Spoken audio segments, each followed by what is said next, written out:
ഈ കുതിരക്കളിയൊക്കെ നിർത്തണം. എത്രാന്ന് വിചാരിച്ചിട്ട് ഈ കളി തുടരില്ല? എത്രാന്ന് വിചാരിച്ചിട്ടാ ഈ കളിയൊക്കെ നിൽക്കാൻ വലിയ പണിയില്ലാന്ന്. നമ്മൾ എന്തെങ്കിലും ഒരു ചെറിയ പരിക്ക് പറ്റിയിട്ട്, കാലിനോ കൈക്കോ പരിക്ക് പറ്റിയിട്ട് ഹോസ്പിറ്റലിൽ പോയി, ഡോക്ടർ പ്രിസ്ക്രിപ്ഷൻ എഴുതിക്കൊണ്ടിരിക്കുമ്പോൾ പറയാണ് ബ്ലഡ് ഒന്ന് ടെസ്റ്റ് ചെയ്താലോ എന്നുണ്ട്, ഒരു ടെസ്റ്റിന് കൊടുത്താലോ എന്നുണ്ട്. പ്രശ്നമൊന്നുമില്ല, ബേജാറൊന്നുണ്ട്, ക്യാൻസർ സെന്ററിലേക്ക് പോയി എന്ന് പറയലോടുകൂടി തീർന്ന് ചങ്ങായിമാരെ നമ്മൾ ജീവിതം തീർന്ന്. ഇനി നിന്റെ ഒരു ജീവിതത്തിൽ നീ ഇൻസ്റ്റ തുറക്കൂല, നീ യൂട്യൂബ് തുറക്കൂല.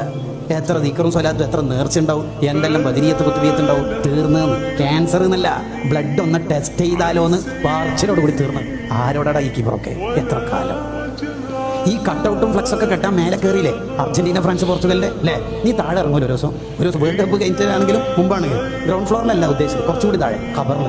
അങ്ങൊറ്റക്ക സെലിബ്രേറ്റഡ് ടീമില്ല, ഫാൻസ് അസോസിയേഷൻ ഇല്ല, ആരുമില്ല. റെഡ് സിഗ്നൽ കത്തി കാർ നിർത്തി, ട്രാഫിക് അല്ലേ? റെഡ് സിഗ്നൽ കത്തി കാർ നിർത്തി. ഉണ്ടായ സംഭവമല്ലേ ഈ പറയണത്? കുറച്ച് കഴിഞ്ഞിട്ട് പച്ച ലൈറ്റ് കത്തി, കാർ പോകാൻ നോക്കുമ്പോൾ മുമ്പിലത്തെ കാർ